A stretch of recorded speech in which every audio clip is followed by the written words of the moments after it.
There's lots of talent here. There's lots of there's well-funded government programs. There's private money. I think we have a lot of assets. We just have to realize that the status quo isn't an option anymore. The CRTC is the regulatory agency that supervises obligations under the Broadcasting Act, the Telecommunications Act, the anti-spam legislation, a few other things. So what is the biggest hurdle that you face at the CRTC right now? It is the pace of technological change combined with how people interact with it, because it's not just technology that's driving, it's how people are exploiting that content.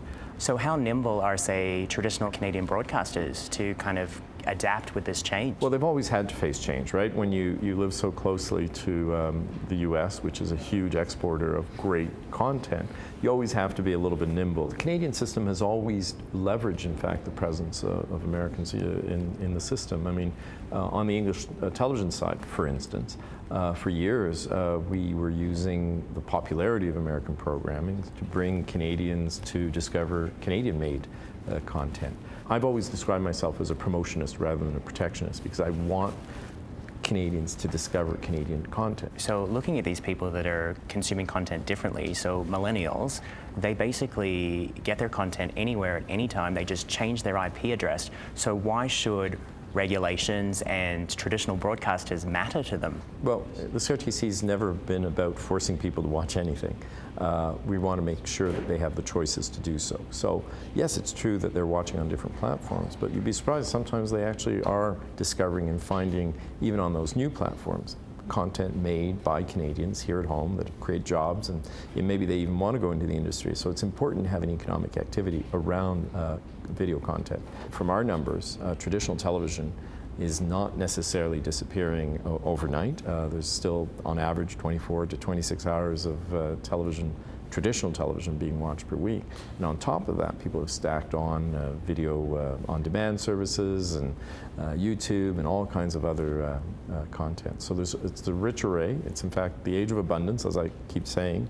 It's good, and people will find the content that means something to them. How do you make it possible to make it beneficial to Canadians? So, you know, we are keeping the jobs here. We are seeing the content from providers from Canada. Right. One of the questions we get the most on Twitter, or we comment on, is people saying, oh, there's the CRTC preventing us from getting this content on Netflix or so. And is that because they just don't understand the role? So every time we see that, we say, no, that's not us. We're not involved in that. Those are rights rules that describe how content's distributed in the marketplace.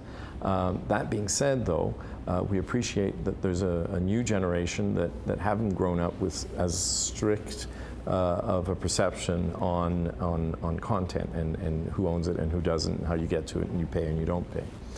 So what we do, though, is make sure that it's, and one of the initiatives out of the decisions we brought out in March was, let's work even harder on promotion and discoverability, because if they find it and it's good, they will keep looking at it, and that brings money, and there's a virtuous circle that comes from that. We have great actors, great directors, great talent of all sorts. We have, as I said, some good solid funding in the system.